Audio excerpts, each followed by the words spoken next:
Assalamualaikum warahmatullahi wabarakatuh. Dan selamat sejahtera kepada semua para pelajar. InsyaAllah hari ini cikgu akan menerangkan bab 1 tujuan perniagaan dan pemilikan perniagaan. Bahagian 1.0 pengenalan, 1.0.1 asas perniagaan dan yang terakhir 1.0.2 aktiviti perniagaan. Yang ini adalah part 1 bahagian 1. Para pelajar, 1.0 pengenalan. Maksud perniagaan. Para pelajar, boleh para pelajar berikan maksud perniagaan? Kalau para pelajar tak boleh berikan maksud perniagaan, di sini cikgu akan bantu para pelajar untuk beri para pelajar kefahaman untuk menghafal maksud perniagaan. Yang pertama, aktiviti yang melibatkan urus niaga, jual beli barang atau perkhidmatan. Boleh para pelajar bersama-sama dengan cikgu? Aktiviti yang melibatkan urus niaga, jual beli barang atau perkhidmatan. Para pelajar hafal yang pertama baris ni. Boleh? Dah boleh hafal? Kita baris kedua. Antara penjual dengan pembeli. Cikgu ulang. Antara penjual dengan pembeli. Yang ketiga, bagi memenuhi keperluan dan kehendak pengguna. Boleh para pelajar? Semua para pelajar bersama dengan cikgu? Kalau para pelajar dah boleh ingat tiga baris ni, para pelajar nampak tak cikgu merahkan aktiviti antara bagi memenuhi? Ini adalah kata kunci dia. Andai kata para pelajar terlupa, para pelajar ingat aktiviti apa? Aktiviti yang melibatkan urus niaga, jual beli barang atau perkhidmatan. Boleh para pelajar? Kata kunci yang awal ayat dia apa? Aktiviti. Yang kedua, antara penjual dengan pembeli. Boleh para pelajar? Kata kunci dia apa? Antara. Kalau terlupa ingat antara. Yang ketiga, bagi memenuhi keperluan dan kehendak pengguna. Boleh para pelajar? InsyaAllah para pelajar boleh dah menghafal dan mengingati maksud perniagaan. Seterusnya kita akan pergi 1.0.1 konsep asas perniagaan. Konsep asas perniagaan para pelajar ada berapa? Ada 6. Yang pertama para pelajar, barang dan perkhidmatan. Yang kedua, penjual dan pembeli. Yang ketiga, memuaskan keperluan dan kehendak pengguna. Yang keempat, pertukaran nilai. Yang kelima, keuntungan perniagaan. Dan yang keenam adalah kontrak perniagaan. Kalau para pelajar dah belajar, para pelajar hafal seperti biasa, barang dan perkhidmatan, penjual dan pembeli, memuaskan keperluan dan kehendak pengguna, semua sampai habis yang keenam ni. Kalau para pelajar dah boleh hafal, tidak mengapa. Tapi kepada para pelajar yang masih tidak boleh menghafal, cikgu akan ajar cara menghafal fakta konsep asas perniagaan. Para pelajar nampak tak yang tulisan merah tu? Yang merah tu sebenarnya, jadi cikgu akan ajar.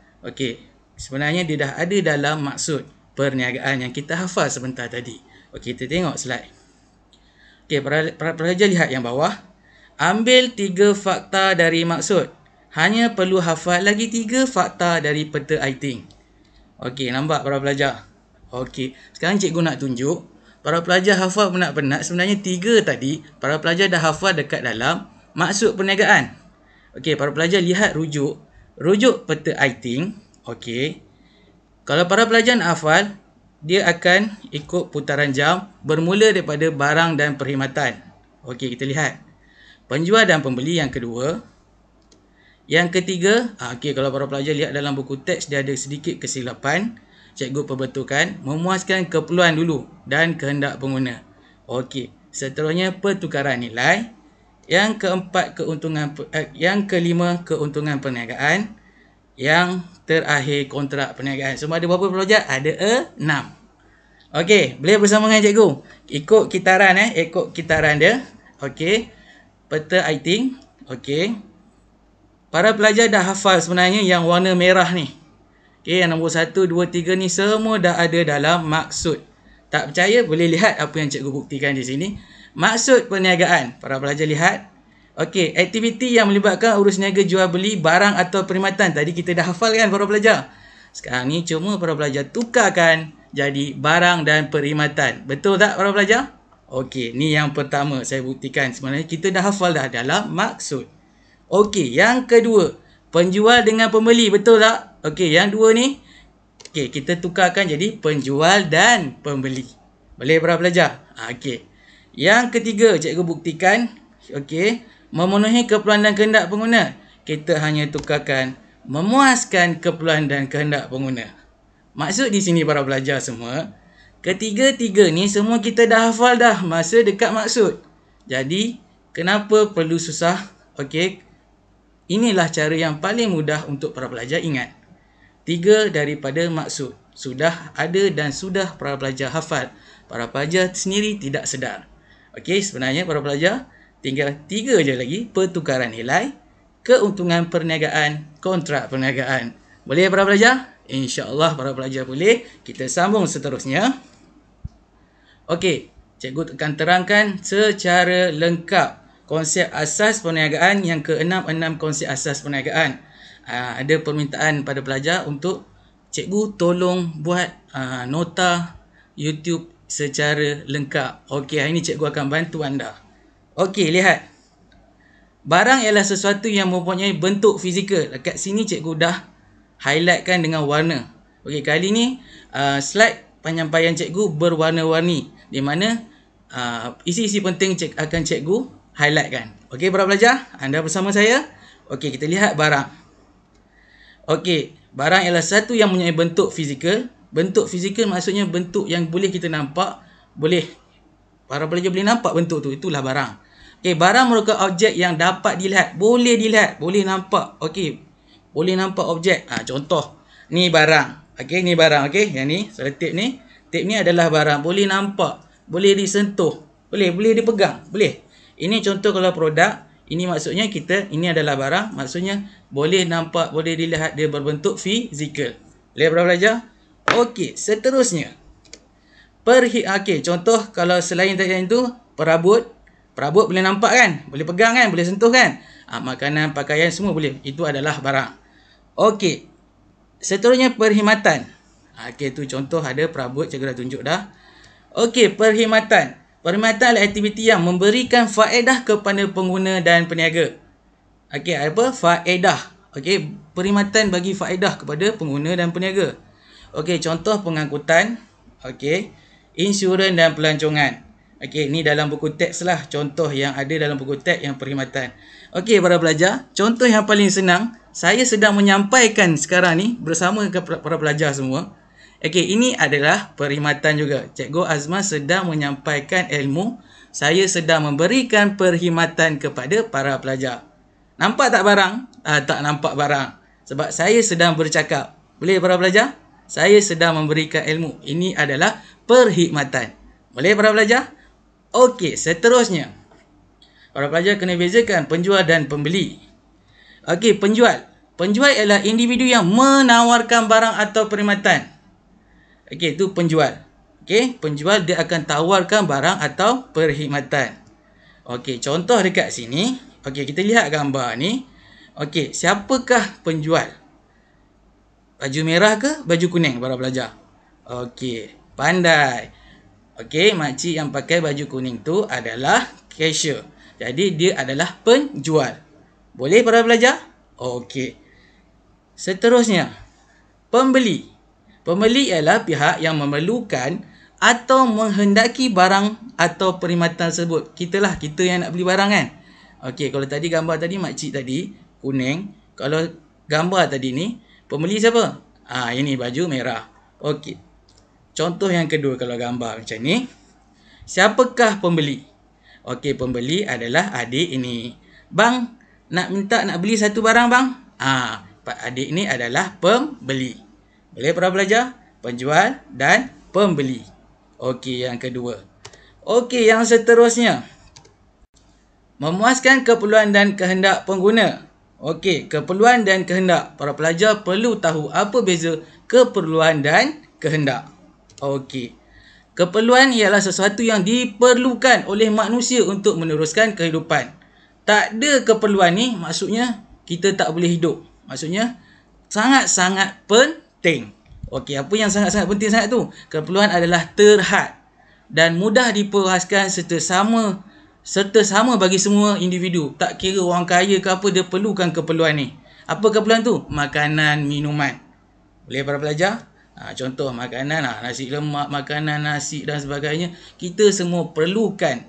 Kalau tidak, kita tak boleh meneruskan kehidupan. Boleh para pelajar? Untuk keperluan? Okey. Seterusnya yang kedua, kehendak. Kehendak ialah keinginan manusia untuk hidup lebih selesa. Dia nak hidup lagi selesa. Okey. Kehendak tidak terhad, dia tidak terhad dan sukar dipuaskan serta berbeza antara individu. Okey. Contoh, emas, rumah mewah, kereta mewah. Okey. Dia dah ada dah. Kehidupan dia makan pakaian, makanan, minuman dia dah cukup dah keperluan. Tapi dia perlukan emas. Itu kehendak. Boleh para pelajar? Rumah mewah, kereta mewah. Serba mewah ni semua adalah kehendak. Boleh para pelajar bezakan keperluan dan kehendak? Okey, terbaik. Okey, seterusnya. Pertukaran nilai. Pertukaran nilai ialah aktiviti urus niaga yang melibatkan tindakan pembeli. Cikgu merahkan tu. Memberikan sesuatu yang bernilai wang kepada penjual sebagai balasan kepada produk yang diperoleh. Okey. Urus niaga akan berlaku sekiranya wujud persetujuan. Okey. Wujud persetujuan. Okey. Antara penjual dengan pembeli tentang harga yang ditetapkan. Dah wujud persetujuan. Okey. Contoh gambar ni. Nampak gambar tu. Okey. Ni ada barang emas. Okey. Ada duit. Okey. Berapa nilai emas ni dengan duit? Dua-dua bersetuju. Itu yang dikatakan. Okey. Setuju. Kalau emas banyak ni saya nak 1,500. Yang kawan yang ada emas tu pun dia kata bersetuju. Saya jualkan dengan harga 1,500. Okey, itu yang dimaksudkan dengan pertukaran nilai. Boleh para pelajar? Okey, seterusnya. Keuntungan perniagaan para pelajar. Orang berniaga mesti nak untung. Siapa nak berniaga tak untung kan? Okey, kita lihat. Keuntungan ialah lebihan hasil jualan setelah ditolak semua kos yang terlibat. Semua hasil jualan kita dah jual. Lepas tu kita tolak. Okey, semua kos yang terlibat. Okey, perbelanjaan dan sebagainya lah. Okey, contoh kos-kos yang terlibat ialah kos pengeluaran dan kos operasi. Okey, menjadi petunjuk untuk mengetahui sama ada perniagaan itu berjaya dan mampu bersaing di pasaran. Kita nak tahu keuntungan perniagaan ni sebab apa? Nak jadi petunjuk untuk mengetahui sama ada perniagaan kita ni berjaya ataupun mampu nak bersaing dengan perniagaan lain. Boleh para pelajar? Keuntungan perniagaan. Okey. Formula dia, para pelajar lihat di bawah, cikgu dah merahkan. Keuntungan sama dengan jumlah jualan tolak jumlah kos. Jumlah keseluruhan jualan tolak dengan jumlah kos. Boleh para pelajar? Okey, cikgu harap para pelajar boleh bersama-sama dengan cikgu. Yang kelima, keuntungan perniagaan. Okey, tu contoh. Orang berniaga mesti nak dapatkan untung, duit kan? Okey. Okey, prestasi. Menunjukkan prestasi. Okey, dan mampu berdaya saing. Okey, seterusnya. Kontrak perniagaan para pelajar. Yang keenam. Kontrak ialah perjanjian yang dimeterai oleh dua atau lebih individu. Kontrak ni apa kata kunci dia para pelajar? Perjanjian. Boleh para pelajar? Perjanjian oleh dua atau lebih individu. Dia buat perjanjian. Okey.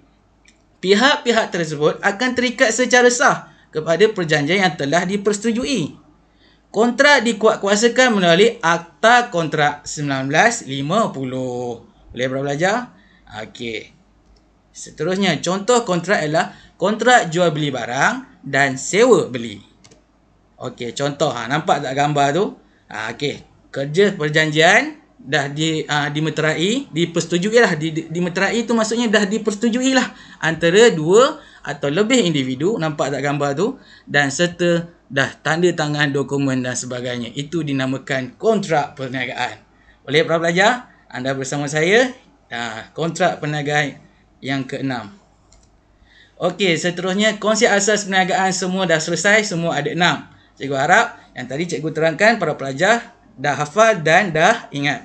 Sekarang ni cikgu akan masuk lagi sikit iaitu 1.0.2 aktiviti perniagaan. Ada 2. Okey, apa 2 tu aktiviti perniagaan? Yang pertama A, aktiviti berasaskan barang. Melibatkan penggunaan faktor-faktor pengeluaran untuk menghasilkan barang fizikal. Okey. Contoh, kilang perabot menghasilkan perabot seperti meja, kerusi dan kabinet untuk dijual kepada individu, organisasi dan kedai perabot. Boleh para pelajar? Aktiviti berasaskan barang.